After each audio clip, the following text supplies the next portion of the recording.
अगर आप भी चाहते हैं नए वीडियो एवं नए ऑडियो देखने एवं सुनने के लिए तो हमारे गोल्ड स्टूडियो चैनल को सब्सक्राइब जरूर करें एवं बेल आइकन दबाना ना भूलें। अरे आई हो राजा सोहपुर तू ना ली हो चली राजा भोला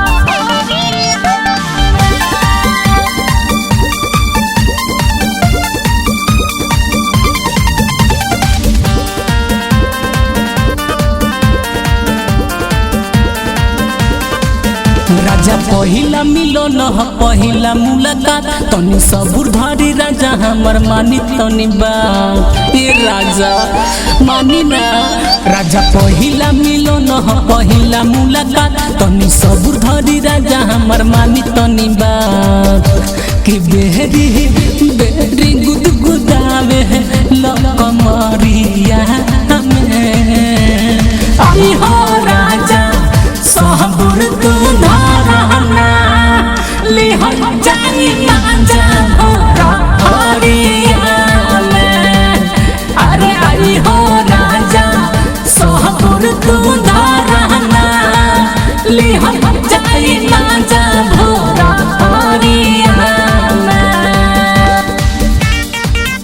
अरे आई हो राजा सोहपुर तू धारना ली हो चली राजा भोला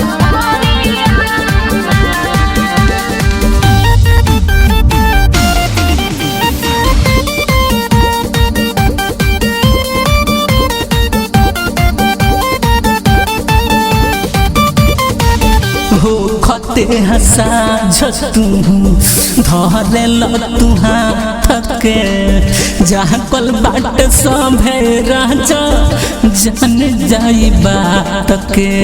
ए राजा सुन कह लख हो खते तू साझा राजा धरे लागो हाथ के जहाँ कल बाट सभे बाबू जान जाई बात के कि केतना दम बाट तोहारा शरीरिया में। आई हो राजा सोहपुर तू धारना ली हो जानी मांझा भोरा हरिया में।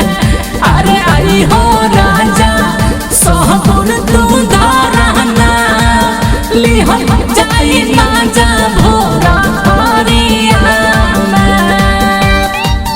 अरे आई हो राजा सोहपुर तू धारना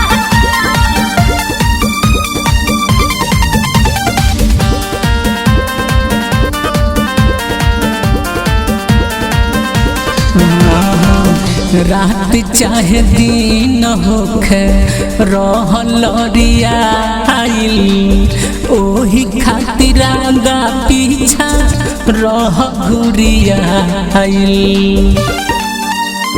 ए राजा रात चाहे दिन होखे रहल रियाइल आगे पीछे हमारा हर पल हेल घुरियाइल हो अक्षे शिव दग लगवल मोर पियरिया में। आई हो राजा सोहपुर तू धारना ली हो जानी मांझा भोरा